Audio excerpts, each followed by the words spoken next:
huge movie fanatic Nate reporting to you on a fantastic. I mean, it's all green where I live. It's it's overcast, but it's still like I don't know mid to high 60s. Fantastic June day. This is what I'm talking about. I'm very whatever you call it, just energized. In the spring and in the summer and stuff like that. Very energized. This is my time of year. Coming at you with a review for a movie that why did I see? I don't know, because I guess this time of year it's been known I've been known to get into the summer, blockbuster, stupid, high budget, no content, summer movie, mindset, and I feel like going to see summer movies, and I go out and see them for as cheaply as possible. In this case, I saw this at a matinee showing for $5 from 2D, which of course is San Andreas. Should be noted that I saw with my parents, before they divorced, I saw A View to a Kill with them in the drive-in. So, basically when I was, however old I was when I saw it, was my very first introduction to the whole San Andreas Fault thing. So I've been schooled in that from a very young age. Before I was even 10, I knew about the whole, that was fantastically laid out, and that was a fantastic plot point of, was it Zoran? I want to say it's Zoran's whole scheme in View to a Kill to, put explosives along the San Andreas Fault to whatever, anyway, I'm not reviewing that movie, but it was a cool, San Andreas Fault was a cool plot point of the James Bond movie, I can do this, James Bond movie View to a Kill. So, long story short, I have known for very many years, over 30 years, about the San Andreas Fault. So it's nothing new to me. Like, oh, San Andreas, so that's cool. But why did I see this? I'm kind of asking myself the same question. I mean, I knew what it was going to be, but again, it's just like Jurassic World isn't out yet for a little bit over a week from now, and I just felt like seeing something. It's $5 matinee. Let's just go see something. And to be honest, I don't think I've ever seen anything with Dwayne Johnson in the theater. Like, not that I've been missing out on anything, but I don't know. I just one of the reasons was whatever her name is, and the chick from Texas Chainsaw 3D didn't hurt. Also I don't know. I don't know what her name is. I know it's kind of hard to pronounce, or her last name, or something like that. But anyway, the chick from Texas Chainsaw 3D is in this, has Dwayne Johnson and this other kind of MILF chick's, her mom in the movie, like the woman who plays her mom. Holy cow. She's pretty MILFy. But she plays, Dwayne Johnson. Is it Dwayne Johnson? I think so. And this woman's daughter, and I mean, if you've seen, it's just the same, just like everything else in Hollywood these days. You've seen this before. I mean, it's nothing new. I mean, obviously, this movie is just kind of a remake of whatever. Earthquake certainly, and 2012. I mean, the movie 2012. I was trying to think like during the movie or after the movie or something like that, the last time there's ever been, or the last time there was a movie like this, kind of like disaster movie in regards of just like earthquakes and buildings just crumbling and all that. And I don't know, I'm not the biggest fan of these kind of movies, so I don't really follow them, but I want to say that 2012, I mean the movie 2012 may have very well been the last movie to have been like this, in the sense of just like disaster movie and just tectonic plate shifting and whatever and stuff like that. So it should be said that, I mean, obviously this movie, if you like disaster movies, which I don't generally or particularly really care about because they're all the same, if you like those and haven't had enough of them, I mean, you probably love this movie. I will say that obviously some of the visual effects are it's plentiful, like the disaster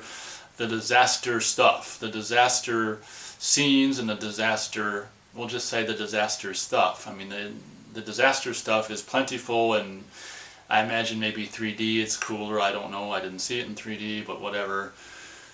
I mean, the visual effects are pretty great, and for the disaster stuff and all this and that. And of course, this movie's about basically just the San Andreas Fault just finally are moving and earthquaking and all this kind of stuff. So what I find kind of interesting about these movies is, I mean, you have tens of thousands of deaths and stuff like that, and of course somehow at the end they manage to like pretend to, basically just try, the family, spoiler alert, you don't give a shit anyway.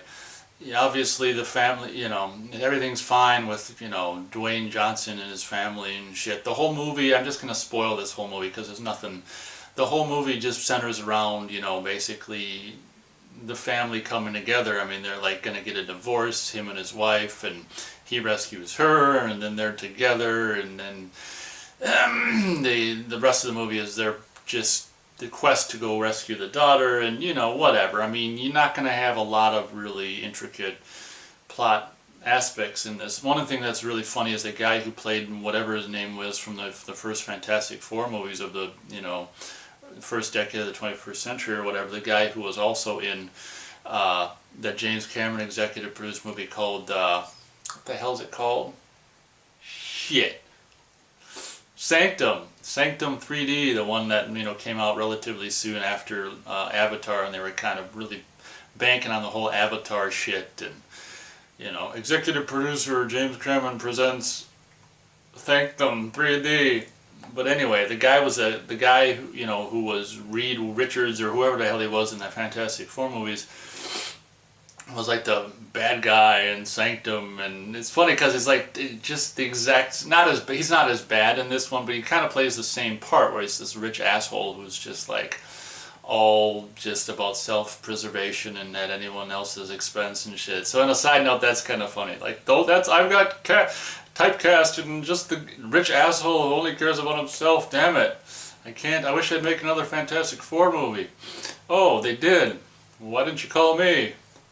Because they're rebooting it, just like they gotta do every 3 years with everything else, mother effers. Anyway, I'm getting off on a rant tirade. So long story short, San Andreas, we've seen it before, even back to 1970, what, 4s, 5, 6s, Charlton Heston extravaganza, Earthquake, with Sense-Around, presented in Sense-Around or whatever, which was kind of like Universal's half-ass, I don't know what, attempt at doing surround in the 70s or something, I don't know, but anyway. I guess it was maybe kind of a way to vibrate the theater or something like that. I wasn't even alive, I don't think, when Earthquake came out, so obviously I didn't have a chance to experience it in the theater. Darn it, I'm sure that would have been a life changer. But anyway, what I'm getting at is this is just like if you've seen Volcano, if you've seen Dante's Peak, if you've seen the movie 2012, if you've seen just however many of these disaster movies, it's, it's just like that. So, I mean, I didn't expect anything else. Like, it's just, like I say, I was kind of like, if you're in between, like, Avengers and, Jurassic World and there's nothing else, but I kind of pumped to see a summer movie, so San Andreas is playing, so that's why I saw it. I'm going to give it 1 1/4 stars. It's really, it's just you've seen it before. There's a lot of things that I rolled my eyes at, a lot of things that I laughed at, just like give me a break, but you're really not there for any kind of character development in the long run or any kind of thing like that. I guess you're there to see just buildings collapse. And I will say, like I say, it's fantastic. I mean, the visual effects are plentiful and they're fantastic, and to see all this kind of stuff, like this big tsunami, kind of takes this big ship and kind of smashes it through the Golden Gate Bridge. I mean, it looks really close to just, pardon me, how it probably will look when it does happen, whenever it happens, and it's only a matter of time, just like whatever his name said in the movie.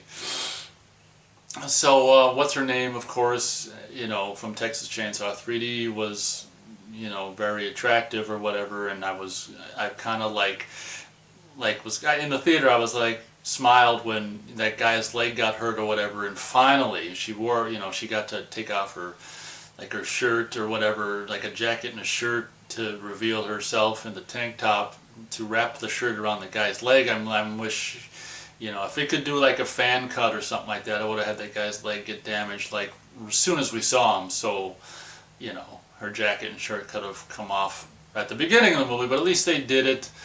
At some point in the movie they should have done it sooner. She very well may be natural, having seen her running and stuff in the tank top or whatever in this movie. So I remember that in the review with of Texas Chainsaw 3D with Matt, I was kind of skeptical. I didn't know, but she very well may be natural, which of course is, you know, what I prefer. Not exactly, you know, necessarily a lot of talent, but, you know, definitely okay to look at when the jacket and shirt comes off with the tank top and stuff. It just makes you bite your lip and just...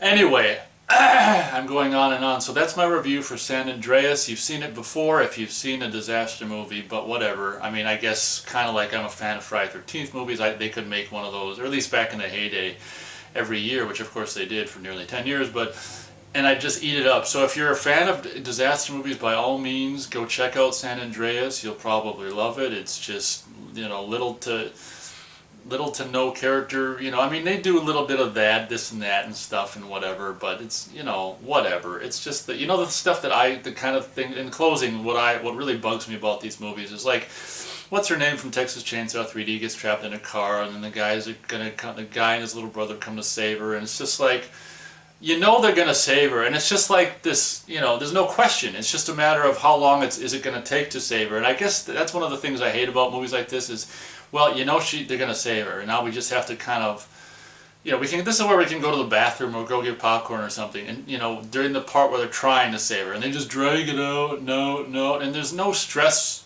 level or whatever, like, oh my gosh, are they going to save her? Yes, they're going to save her. You know that. So it's kind of like the whole process of saving her is just pointless to me because you know they're going to. But I guess if you're a small kid and you've never seen a movie like this before, maybe you don't know they're going to save her. I don't know. Even if you hadn't seen it, anything like it before, you still should probably know they're going to save her, but whatever. I went on way more longer than I was intending to go for this review, so I apologize. You didn't have to pay for this. But gosh darn it, you'll never get these minutes back, so oh well. I guess we'll leave it at that. San Andreas, 1 1/4 star. Fantastic visuals, and I imagine the sound. I wore earplugs because I'm trying to save my hearing, or keep it good because it is good. So I'm not going to ruin it over some stupid movie. Even a good movie, I don't want to ruin my hearing over. I'm rambling. Thank you very much for watching, and I'll catch you next time.